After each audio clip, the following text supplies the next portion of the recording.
Hey, it's Garrett, It's Andrea. and welcome to the Daily Devotional. Yeah. We've been married 17 years. Wow. Yeah, You look good for your age. you look great for your age. Thank you. But there's things, we've been married for a while. We've known each other longer than that, obviously. Mm-hmm. But there are definite things. Obviously. Yeah. Mm-hmm. Do you have anything to say? No. Okay. There is definite things that we can count on. Yeah. Like some things that are funny, some things that are really good. But then there's other things that we can count on. Is there something like you would like to say that are really good? Okay, so I'm just kidding. if you are in the kitchen, Uh-huh. I can count on it. Uh-huh. If I follow you into the kitchen, Uh-huh. there's going to be at least 3 to 4 cabinet doors Well, open. there's a reason for it. And that reason is... I'm not done yet. I'm not. There's a certain way to there's a method to my madness. Yeah. I don't understand in cooking why you have to open and close doors when you're not done. Like, open a door. Mm-hmm. When you are finished, then close the door. To me, that is complete. I don't see... I just think it's just really simple. You open the door, you get what you need out of the cabinet, and then you shut it again. Apparently... So no one, dies when they hit their head on it. Maybe I don't want people around when I'm cooking. That's not true. I'm like, Garrett, help me. But honestly, that really is the reason I do that is because, it's a task thing. Like, when I'm done, I will shut the door.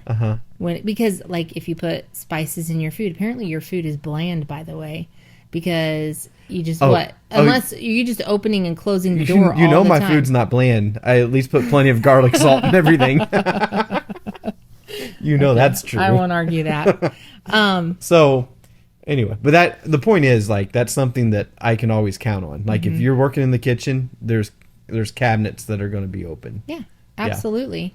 You know what else we can count on every single every single night? You got some? No. This is becoming an issue. You know what else we can count on? What's that? That I'm going to fall asleep before I put my CPAP mask on. That's true. We can count on that. Absolutely. And they're going to be like, hey, you need to put your mask on. Yeah. And I'm not going to hear you the first time. No. We can just count on that. Oh, the first time. Just one time. And I'm not going to hear you. It is just a pattern of life that we just count on. But I don't blame you. I wouldn't want to wear that thing I know. either. I hate it. I'm sure. I feel like it shouldn't be a thing. You know what? I can sleep through my snoring. You can, but the rest of us can't. The girls, we all agree that Dad is better with his machine. Okay. I can give you that. But these are definite things that we can count on. Yeah.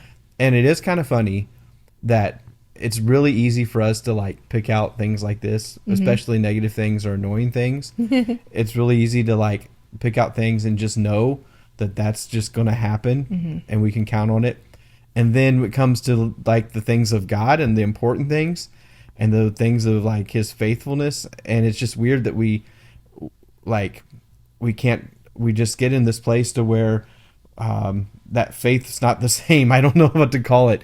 But when we're looking at Matthew chapter 15, we just talked about in Matthew 14 about the feeding of the 5,000. And now you see him again feeding 4,000 in the same way. And I think there's a point to be made here that not only will God do something once, but he'll do it again. And it's encouragement for us to know that he's going to be faithful. Yeah, I see it we get in a habit of seeing each other through a certain scope. You know what I mean? You get in a habit of okay, this is about to happen. You were talking about the CPAP. Mm-hmm. And you get in a habit of knowing this is going to happen. This is going to happen. Okay, it's bedtime. And all right, this is the habit that's about to happen. You see me cooking. This is the habit that's about to happen. She's about to open every cabinet door in this house. You just know. But when we face anything, we should just know if God has done this once, he's going to do this again. That was the whole purpose of God doing this. Right. Was to say, hey, I just did this miracle. I know you're hungry, and I'm going to do it in the same way that I did it before. And you and I have experienced that. Yeah, we definitely have. Actually, something just happened just a couple days ago. There was a need at the church, and once again, God came through just like he always does, in kind of the same way, like using unlikely situations and people and things that you wouldn't expect. And he has a way of just doing that. And I always say, I'm like, why did I ever doubt?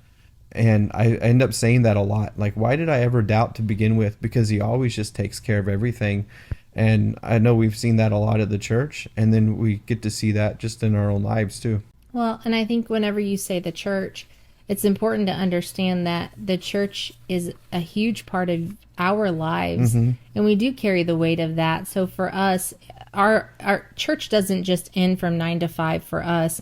We carry it home, and it's a burden that we carry 24/7. And so when God comes through for the church, and like whether it be the finances or somebody's facing something in the church, Right. that's a weight that we carry with them. We want to see God come through, and when we see that happen, it is personal. It is like coming through even for our personal Right. things. Yeah, it is. And it just comes down to, man, why do we ever doubt him? Like, if we could have that the same way that we just trust each other, like, I mean, just to put that trust in God would just be amazing. And I think that's encouragement for all of us today.